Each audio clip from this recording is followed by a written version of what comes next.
Assalomu alaykum aziz do'stlar, aziz birodarlar. Bugungi video obzorimiz yem mahsulotlari to'g'risiga bo'ladi. Bugungi sanamiz 3-iyun, haftaning seshanba kuni 2025-yil. Aziz do'stlar, mana hozir bu tarafga ozgina qorong nima bo'lishi mumkin.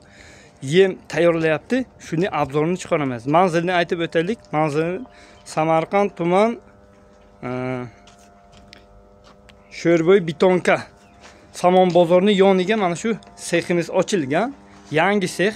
Hozir bu yerga necha qiling qanaqa ratsion bilan mana yemni tayyorlayapti. O'sha haqida bo'ladi. Kanalimizga yangi bo'lsangiz, o'ng tarafingizga qizil podpisasa yo obuna degan yozuv bor. O'shani bir martagina bossangiz bizga obuna bo'lasiz. Har kuni mana shunaqa foydali videolar birinchilardan sizlarga yetib boradi. Albatta like bo'lsa fikringizni kommentariyaga yozib qo'yasizlar. Inshaalloh mana shunaqa foydali videolarni qilib borishga davom etamiz. Aziz do'stlar, bizni Telegramga lotin harfga chorvadorlar yozsangiz kanalimiz bor. O'shanga obuna bo'lib qo'yasizlar. Mana. Hormang okalar. Yaxshimisizlar? Charchamasdan. Assalomu alaykum. Amaki, yaxshimisiz? Hozir bu yerga qanday tayyorlanyapti? Nima? Mana ularning nomini bitta-bitta aytib o'taylik. Bu chigit, To'yintirilgan yem tayyorlanyapti. Birinchi paxta chigiti. Paxta chigit. Ikkinchi makkayi so'tasi bilan. So'tasi. Uchinchi lövyo, ya'ni fasol. Fasol, ha. To'rtinchisi bug'doy yarmasi. Bug'doy yarmasi, ha. Bug'doy boshog'i, chaponchasi deydi. Boshog'i, ha. 10% jida qo'shiladi, 10% almaqoq qo'shiladi. Almaqoq, ha. Hozir bu yerga 6 xiling mahsulot bo'ldi-da. 6 xil mahsulot bo'ladi. Buni hammasini ratsion bilan bu drabilgaga solib, yerdan maydalab, aralashtirib bitta nimaga ketadi-da. Buni hozir hozir 1 kilo mana u yemga qancha bundan qo'shadi? Mana u yerda chigiti qancha? 10% chigit, 10%, ha. 20% makkayi, 30% fasol, 15% bug'doy boshog'i, 10% jida, 10% olma po'choq, ha? Almaqoq, ha? Mana. Buni hozir mana u drabilgadan o'tkazsa, buni qanday pishirib berish kerakmi? O'shani hozir nima qilamiz-da, ko'rsatamizda inshaalloh. Buni iloji bo'lsa agar quruq bersa ma'qulroq. Samunda yutish kerak yo boshqa mahsulotlarni yutgandan keyin buni ustiga sepib berilsa yaxshi bo'ladi. Aksi holda pishirib bersa undan ham yaxshiroq bo'lishi kerak. Pishirib, ha?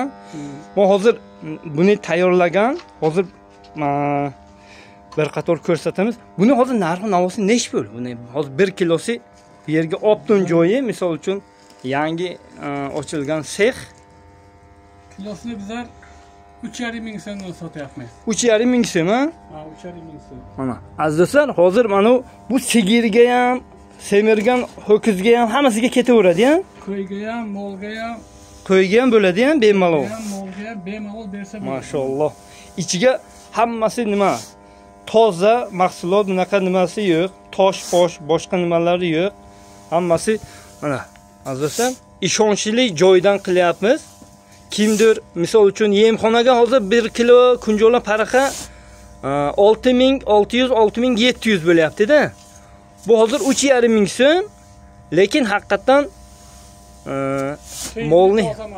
molni semirtirishga yaxshi-da, yaxshi ozuqa.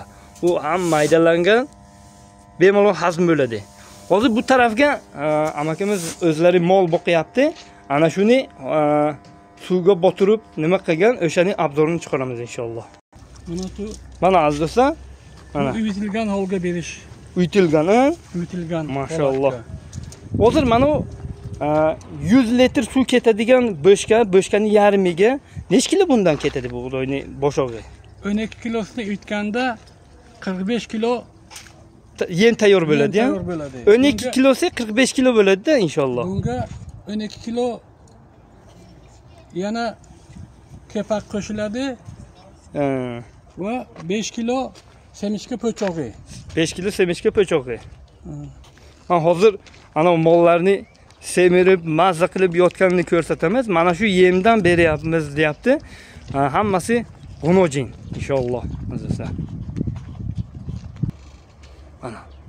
Ularga hech qanaqa samon, beda nima shart emas. Mana shu yemdan berasiz-da asosan. Kechqurun 2 marta beriladi. 2 marta, ha? 24 soat oldiga suv bor. Mashalloh. Haqiqatan mana kavush qaytaryaptimi? Demak, sog'lomda, haqiqatan hazm bo'layapti-da. Hazm bo'layapti. Ular bari bo'g'ozi. Hammasi bo'g'oz. Ichiga turadi hammasi. Aziz do'stlar, mana hozir g'unojin boqaman deysizmi, sigir boqaman deysizmi, katta ho'kizmi, mayda ho'kizmi? Mana shu yemni tavsiya qilaman. Haqiqatan semirishga yoki